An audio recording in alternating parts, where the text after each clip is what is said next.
আসসালামু আলাইকুম, কেমন আছেন সবাই? আজকে দুপুরে একটু বেগুন ভাজি করেছি, তো এর জন্য পেঁয়াজটা ভালো করে ভেজে নিয়ে তাতে লবণ আর হলুদের গুঁড়া দিয়ে দিয়েছি, আর হচ্ছে কাঁচামরিচ কুচি দিয়েছি বেশ খানিকটা, দিয়ে কেটে রাখা বেগুনটা দিয়ে দিব। আমি একটু বেগুনগুলো মোটা মোটা করে কেটেছি। এভাবে ভাজি করলে হয় কি, বেগুনগুলো একদম গলে যাবে না, একটু আস্তে আস্তে থাকবে, খেতেও ভালো লাগবে।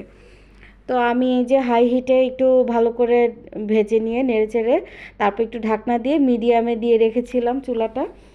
2-3 মিনিট পর পর আমি ঢাকনা দিয়ে আবার উঠিয়ে এভাবে একটু ভালো করে নেড়েচেড়ে ভাজিটা করে নিব, যাতে নিচে লেগে না যায়। একবারে বসিয়ে রাখলে আবার নিচে লেগে যাবে বা বেগুনটা একদম গলে যাবে বেশি। তো তার জন্য আমি এভাবে একটু পর পর ঢাকনাটা উঠিয়ে নেড়েচেড়ে ভেজে নিচ্ছি। তো লাস্টের দিকে একদম চুলাটা হাই হিটে দিয়ে বেগুন ভাজিটা করে নিয়েছি। তো প্লেটে ভাত নিয়ে বসে পড়েছি, বেগুন ভাজিটা নিয়েছি, আর হচ্ছে আমি একটু শুটকি ভুনা করেছিলাম। শুটকি ভুনাটা ঝাল ঝাল করে ভুনা করেছি, কালারটাও মাশাল্লাহ অনেক সুন্দর এসেছে। তো আজকে এই দুইটা জিনিস দিয়েই আমি খেয়ে নিব দুপুরে।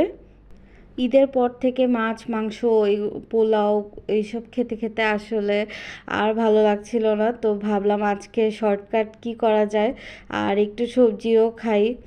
আর শুটকিটা যেহেতু একটু ডিফারেন্ট মাছ মাংস থেকে, এই জন্য ভাবলাম যে একটু শুটকিও ভুনা করে নেই।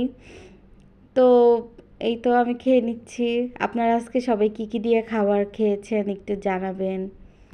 বেগুন ভাজিটা কিন্তু অনেক মজা হয়েছে, একটু আস্ত আস্ত থাকাতে ভাতের সাথে যখন খাচ্ছিলাম মুখে লাগছিল, খুবই ভাল লাগছিল খেতে। আর হচ্ছে শুটকিটার কথা কি বলবো, দেখেন মশলা তেল মশলার কালারটা দেখে নিশ্চয়ই বুঝতে পারছেন কতটা লোভনীয় হয়েছে। আর শুটকি ভুনাটা আমার এমনিও অনেক পছন্দ।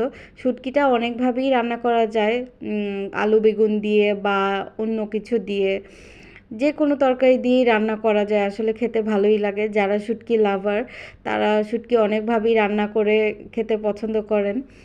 তো এই যে দেখেন লাস্টে আমি কি করেছিলাম, খাওয়ার শেষে যখন প্লেটে একটু ভাত ছিল, তো সেটা আমি আবার হচ্ছে আর একটু শুটকি নিয়ে একটু বেশি করে নিয়ে ভাতটাকে একদম লাল লাল করে মেখে সেই ভাতটা খেয়ে নিচ্ছি লাস্টে। অনেক ঝাল লাগছিল, তারপরেও খুবই মজা লাগছিল। আপনাদের কার কার লোভ লাগছে একটু বলেন। শুটকি ভুনার রেসিপিটাও আমি খুবই তাড়াতাড়ি চ্যানেলে দিব ইনশাল্লাহ। আমার নতুন চ্যানেলটাকে সবাই একটু সাপোর্ট করবেন, লাইক করে সাবস্ক্রাইব করে দিবেন, শেয়ার করবেন ভালো লাগলে। থ্যাংকস ফর ওয়াচিং, আল্লাহ হাফেজ।